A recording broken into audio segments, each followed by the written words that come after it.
तो बुलेटिन की शुरुआत करेंगे शेयर मार्केट के पूरे अपडेट के साथ। आज बाजार में बुल्स का जोश हाई रहा। आज का दिन शानदार मुनाफे का मंगलवार साबित हुआ।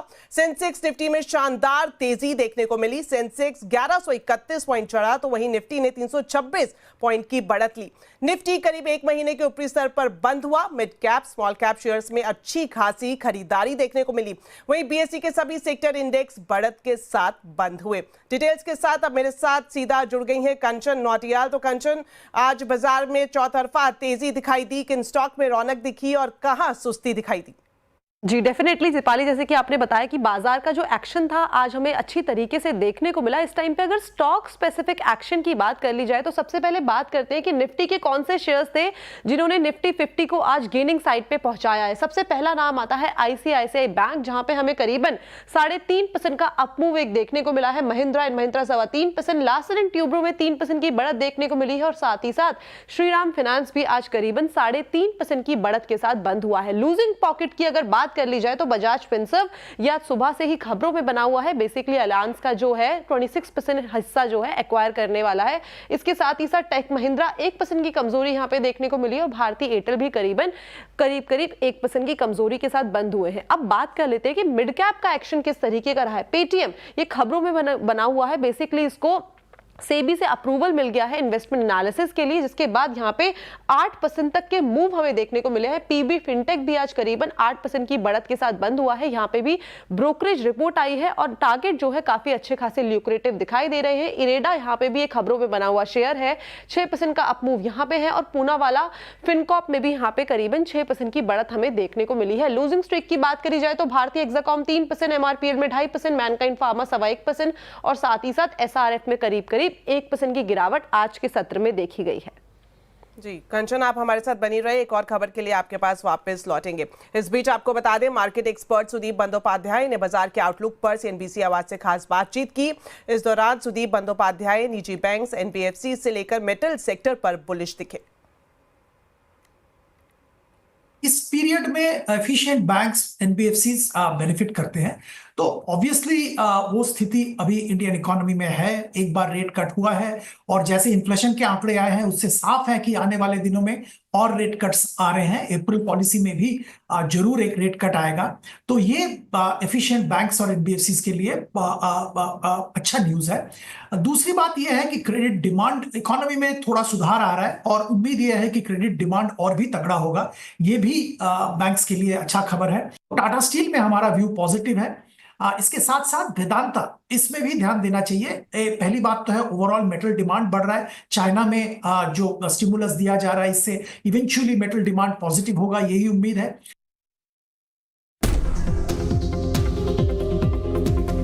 ये इंडसइंड बैंक का जो एक्सीडेंट है ये एक्चुअली बैंक निफ्टी के फेवर में काम कर सकता है, क्योंकि जो गिरेगा उसका वेट बहुत कम है, लेकिन वहां से जो पैसा निकलेगा उनके वेट बहुत ज़्यादा है। पैसा निकलकर कोटक, एचडीएफसी बैंक और आईसीआईसीआई बैंक, अगर इन 3 बैंकों में जाएगा इंडसइंड बैंक से निकलकर, तो वो इवेंचुअली जो हायर वेटेड स्टॉक्स हैं, अब अगर ये चलने शुरू हो गए और अगर एफआई की सेलिंग थोड़ी सी रिड्यूस हो गई तो ये बैंक निफ्टी के लिए बड़ा पॉजिटिव होगा। और एक चीज़ हमने कही थी कि इंडसइंड बैंक का एक्सीडेंट एक्चुअली बैंक निफ्टी के लिए पॉजिटिव होगा और वहाँ से आप देखिए बैंक निफ्टी रुका नहीं है, तब से 47 आई थिंक 800 के करीब का लेवल था। बैंक निफ्टी पर इस चैनल पर व्यू भी यही लिया गया है कि पोजिशनली अब इस बैंक निफ्टी में आप लॉन्ग रहेंगे, क्योंकि ये एक क्लियर कट साइंस दिखा रहा है जिस तरीके के मूव्स रहे हैं उसमें।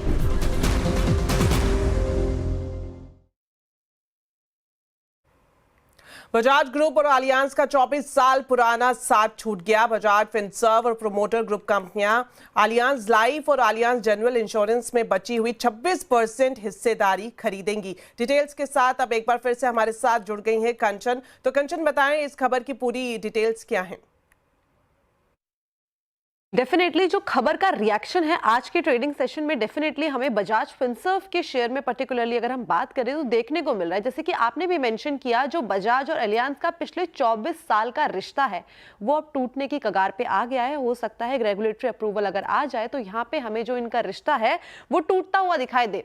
बेसिकली जो बजाज है वो एलियांस ग्रुप की, बजाज फिनसर्व जो एलियांस है उसका जो 26% का स्टेक है बजाज एलियांस में, उसको खरीदने जा रहा है। ये दोनों ही सेगमेंट में अगर हम बात करें, लाइफ इंश्योरेंस में तो 26% की हिस्सेदारी वहां पे खरीदेगा और जनरल इंश्योरेंस में भी 26% की हिस्सेदारी यहाँ पे खरीदेगा। अगर डील साइज की बात करी जाए तो वो है, अगर हम लाइफ इंश्योरेंस की जनरल इंश्योरेंस की बात करें तो 13,870 करोड़ की, और अगर लाइफ इंश्योरेंस की बात करें तो वो भी है 10,400 करोड़ की। अब अगर ये डील हो जाती है तो जो कंप्लीट सोल ओनरशिप है तो वो हमें बजाज ग्रुप के पास यहाँ पे आती हुई दिखाई देगी। अब एक बार ब्रेक डाउन कर लेते हैं कि किस तरीके से ये डील ली जाएगी। 26% की हिस्सेदारी जैसे कि मैंने आपको बताया, जिसमें से बजाज फिनसर्व जो है वो 1% का स्टेक एक्वायर करेगा। बजाज होल्डिंग की बात करी जाए तो वो एक्वायर करेंगे करीब करीब 20%, और जो कंपनी के प्रमोटर्स हैं यानी कि जमनालाल सन्स, वो यहाँ पे एक्वायर करते हुए नजर आएंगे हमें 5% की हिस्सेदारी। आइए अब नजर डालते हैं कि कंपनी का इसके बाद जो शेयर होल्डिंग पैटर्न है वो किस तरीके का दिखाई देगा डील के बाद। बजाज ग्रुप के पास होगी करीब करीब 75% की हिस्सेदारी। बजाज होल्डिंग की बात करी जाए तो 20% इनके हाथ लगता हुआ नजर आएगा, और कंपनी के प्रमोटर्स के पास 5% तक की हमें हिस्सेदारी इस टाइम पे नजर आएगी। एडिशनली अगर हम बात करें जो फाइनेंस डिस्ट्रीब्यूशन है, वहां पे भी वो अलायंस से करीबन 50% का जो हिस्सा है वो खरीदने वाली है, करीबन 12.5 करोड़ में, यानी कि उसके बाद डिस्ट्रीब्यूशन बिजनेस की भी सोल ओनरशिप बजाज के हाथ लगती हुई नजर आएगी। शुक्रिया कंचन इन दोनों खबरों पर विस्तार से जानकारी देने के लिए। चलिए बात करते हैं सोने की, जिसमें तेजी का दौर जारी है। एमसीएक्स पर दाम 88,500 के पार पहुंच गए हैं। कॉमेक्स पर भी सोना रिकॉर्ड $3,025 के पार पहुंच गया है। इसके पीछे वजह क्या है, बताने के लिए अब सीधा जुड़ रही हैं मेरी सहयोगी मनीषा गुप्ता। तो मनीषा जी बताएं, जिस तरह से हम देख रहे हैं लगातार रिकॉर्ड हाई बनाता हुआ सोना दिखाई दे रहा है, क्या वजह है और आगे दाम किस तरफ बढ़ते हुए दिखाई दे सकते हैं?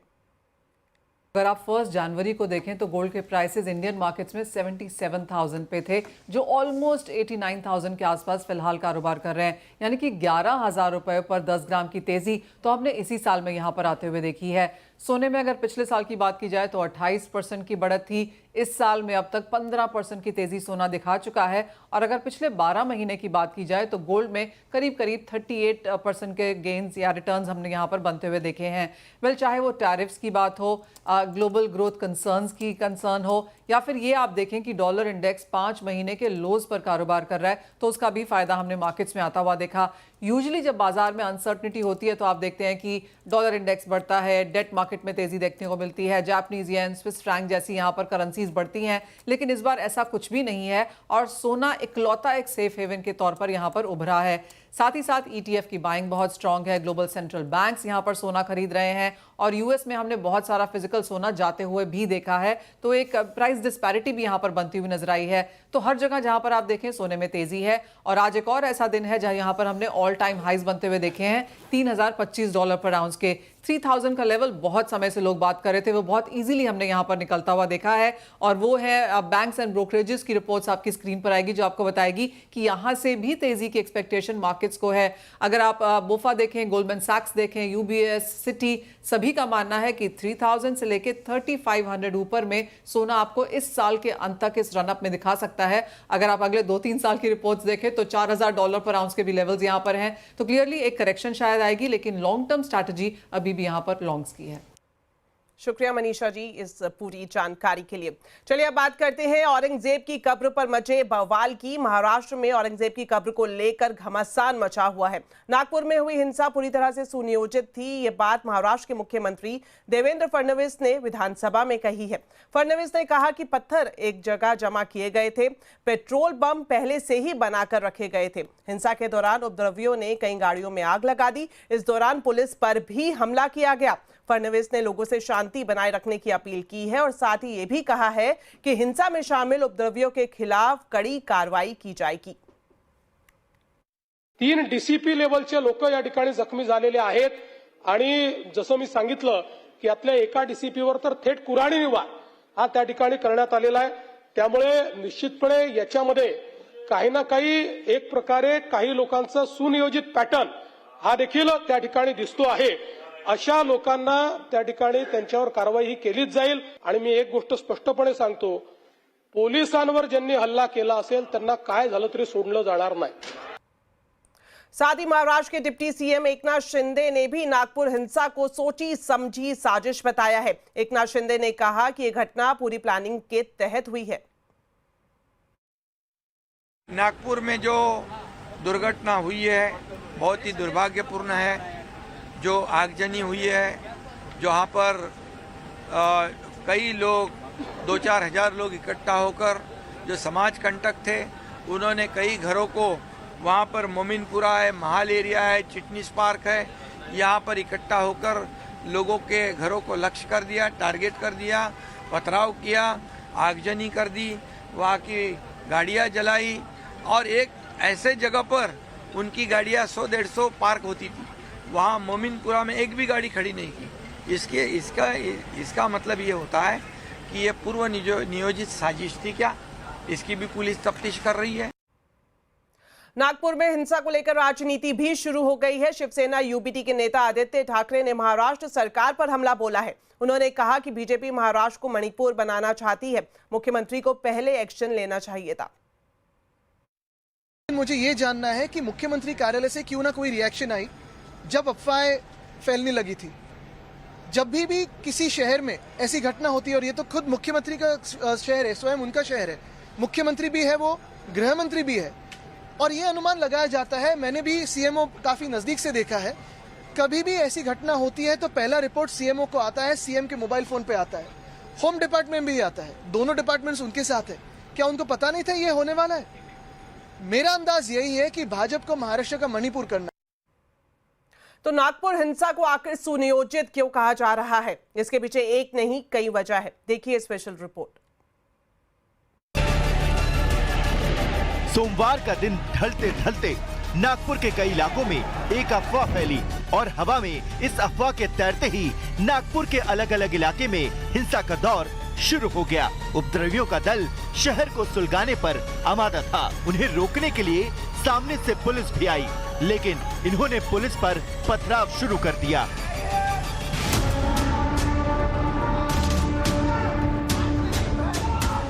सबसे पहले जरा इस वीडियो को देखिए। ये वीडियो एक घर के अंदर बनाया गया और खिड़की के बाहर गली में उपद्रवी हिंसा का तूफान मचाते दिख रहे हैं। इनमें से ज्यादातर ने अपना चेहरा नकाब से ढक रखा है, लेकिन कुछ कैमरे की नजर से बच नहीं पाए। इन उपद्रवियों के हाथों में डंडे दिख रहे हैं और ये नारेबाजी करते हुए गली में दौड़ रहे हैं। अब सवाल है कि क्या हिंसा का प्लान पहले से तैयार था? अगर नहीं तो एक साथ इतने लोग लाठी डंडा लेकर कैसे पहुंच गए?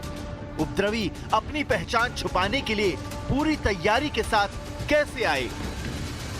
जिन इलाकों की गलियों में उपद्रवी लोगों के बीच खौफ पैदा कर रहे थे, हिंसा की आग भड़का रहे थे, उन गलियों में रहने वाले चश्मदीदों की जुबानी सुनेंगे तो समझ आएगा कि हिंसा के वक्त का मंजर कैसा था। बहुत भयानक था वो माहौल। अभी भी आंखें ऐसे रोंगटे आ रहे हैं मेरे, और इतनी डरावनी है। दरवाजा खुला और अंदर घुसेंगे इस हिसाब से वो लोग जम के लाते मार रहे थे। उनके पास लकड़ियाँ थी, वो भी मार रहे थे। ये को पूरा एक छत लटक गया था, उसमें बंदर के लिए था, पूरा पहाड़ को पूरा ला लिया था और वहाँ से इतने बड़े बड़े कांच और पत्थर फेंके थे उन्होंने। अब जरा इस सीसीटीवी वीडियो को गौर से देखिए। शाम के 7 बज रहे थे और उपद्रवियों की टोली ने इस मोहल्ले में अपना कब्जा जमा लिया था। उपद्रवी इत्मीनान से यहाँ खड़ी कारों में तोड़फोड़ करते दिख रहे हैं। कईयों के चेहरे ढके हैं और किसी ने दोनों हाथों में हॉकी स्टिक थाम रखी है। हिंसा करते इन लोगों को यहाँ न कोई रोकने वाला था, न टोकने वाला। चलिए बढ़ते हैं आगे और आपको बता दें, आज प्रधानमंत्री नरेंद्र मोदी ने लोकसभा में महाकुंभ के सफल आयोजन पर अपनी बात रखी। प्रधानमंत्री मोदी ने कहा कि महाकुंभ में भारत के विराट स्वरूप का दर्शन हुआ। प्रधानमंत्री ने भी कहा कि राम मंदिर प्राण प्रतिष्ठा समारोह ने यह एहसास कराया कि देश अगले 1000 वर्षों के लिए कैसे तैयार हो रहा है और महाकुंभ ने हमारी सोच को और भी मजबूत किया है। प्रधानमंत्री मोदी ने महाकुंभ को भारत के इतिहास में अहम मोड़ बताते हुए कहा कि यह सबका प्रयास का साक्षात स्वरूप है। महाकुंभ ने उन शंकाओं आशंकाओं को भी उचित जवाब दिया है जो हमारे सामर्थ्य को लेकर कुछ लोगों के मन में रहती है। अध्यक्ष जी, पिछले वर्ष अयोध्या के राम मंदिर प्राण प्रतिष्ठा समारोह में हम सभी ने ये महसूस किया था कि कैसे देश अगले 1000 वर्षों के लिए तैयार हो रहा है। इसके ठीक 1 साल बाद महाकुंभ के इस आयोजन ने हम सभी के इस विचार को और दृढ़ किया है। देश की ये सामूहिक चेतना देश का सामर्थ्य बताती है। वहीं दूसरी तरफ लोकसभा में नेता प्रतिपक्ष राहुल गांधी ने कहा कि प्रधानमंत्री ने अपने भाषण में कुंभ की चर्चा की, लेकिन उन लोगों को श्रद्धांजलि नहीं दी जिनकी कुंभ के दौरान जान चली गई। मैं उसको सपोर्ट करना चाह रहा था। कुंभ हमारी एक प्रकार से हमारा ट्रेडिशन है, हिस्ट्री है, कल्चर है। एक कंप्लेंट थी, एक शिकायत थी, श्रद्धांजलि नहीं दी प्रधानमंत्री ने। जो लोग जिनकी मृत्यु हुई थी उनको श्रद्धांजलि नहीं दी। और दूसरी बात मैं ये कहना चाहता था कि देखिए, कुंभ की जगह है, मगर जो युवा कुंभ में गए उनको प्रधानमंत्री से एक और चीज चाहिए, उनको रोजगार चाहिए, और प्रधानमंत्री को रोजगार के बारे में भी बोलना चाहिए। आपको बता दें, संसद में कुंभ पर प्रधानमंत्री मोदी का भाषण खत्म होते ही हंगामा शुरू हो गया। विपक्षी सांसद प्रधानमंत्री से सवाल पूछने की इजाजत मांग रहे थे, जबकि स्पीकर ओम बिरला ने नियमों का हवाला देते हुए सवाल पूछने की इजाजत देने से मना कर दिया। स्पीकर ने कहा, प्रधानमंत्री नियम 372 के तहत बोल रहे थे। इस नियम में मंत्री सार्वजनिक महत्व के किसी विषय पर स्पीकर की इजाजत से बोल सकते हैं, लेकिन इस पर सवाल नहीं पूछे जा सकते। नियम 372 के तहत आप विद्वान माननीय सदस्य विषय उठा रहे थे ना, इसलिए मैं बोल रहा हूं, आप नियम पढ़ लिया करें। हर विषय सदन नियमों से चलता है। 372 के अंदर ये नियम है कि माननीय मंत्री जी या प्रधानमंत्री स्वेच्छा से स्टेटमेंट देते हैं, और उसमें यह भी नियम है कि माननीय मंत्री जी और प्रधानमंत्री जी स्टेटमेंट के बाद कोई सवाल नहीं होता है। चलिए, वक्त एक छोटे से ब्रेक का है। ब्रेक के बाद जब वापस लौटेंगे तो आपको दिखाएंगे कि 9 महीने बाद सुनीता विलियम्स की अंतरिक्ष से होगी वापसी। आप देखते रहिए आवाज समाचार। ब्रेक के बाद आपका स्वागत है। 9 महीने तक अंतरिक्ष में फंसे रहने के बाद अब आखिरकार भारतीय मूल की अमेरिकी एस्ट्रोनॉट सुनीता विलियम्स और बुच विल्मोर पृथ्वी पर लौट रहे हैं। उनके साथ ही इंटरनेशनल स्पेस स्टेशन में मौजूद क्रू 9 के 2 और एस्ट्रोनॉट भी ड्रैगन स्पेसक्राफ्ट में सवार होकर स्पेस स्टेशन से रवाना हो चुके हैं। स्पेसक्राफ्ट भारतीय समय के मुताबिक कल सुबह करीब 3:27 पर फ्लोरिडा के तट पर लैंड करेगा। प्रधानमंत्री नरेंद्र मोदी ने सुनीता विलियम्स के नाम एक भावुक पत्र लिखा है। प्रधानमंत्री ने लिखा है कि भले ही आप हजारों मील दूर हैं, लेकिन आप हमारे दिलों के बेहद करीब हैं। 140 करोड़ भारतीय आपकी उपलब्धियों पर हमेशा गर्व करते आए हैं। भारत के लोग आपकी अच्छी सेहत और मिशन की सफलता के लिए प्रार्थना कर रहे हैं। साथ ही प्रधानमंत्री ने सुनीता को भारत आने का निमंत्रण भी दिया। उन्होंने लिखा कि हम आपका स्वागत करने के लिए उत्सुक हैं। भारत के लिए गर्व की बात होगी कि वे अपनी एक प्रतिष्ठित बेटी की मेजबानी करें। इजराइल ने सेंट्रल गाजा पर जबरदस्त हमला किया है। इसमें 330 से ज्यादा लोगों के मारे जाने की खबर है। इजराइल के प्रधानमंत्री बेंजामिन नेतन्याहू ने कहा कि बंधकों को रिहा करने से इनकार के बाद इजराइल ने यह हमला किया है। इजरायली सेना ने कहा कि हमास के आतंकियों को निशाना बनाने के लिए यह हमला किया गया है। वहीं फिलिस्तीनी प्रशासन का कहना है कि इस हमले में बड़ी तादाद में बच्चे भी मारे गए हैं। दरअसल 59 से ज्यादा इजरायली बंधकों को रिहाई को लेकर इजराइल और हमास के बीच बातचीत फेल होने के बाद यह हमला इजराइल ने किया है। हमास ने हमलों की निंदा की है। हमास ने कहा है कि हमला करके खुद इजराइल ने बंधकों की सुरक्षा को खतरे में डाल दिया है। तो चलिए, इसी के साथ बुलेटिन में इतना ही। आप खबरों पर अपडेट रहें, CNBC आवाज से जुड़े रहें हमारे सोशल मीडिया हैंडल्स के जरिए। नमस्कार।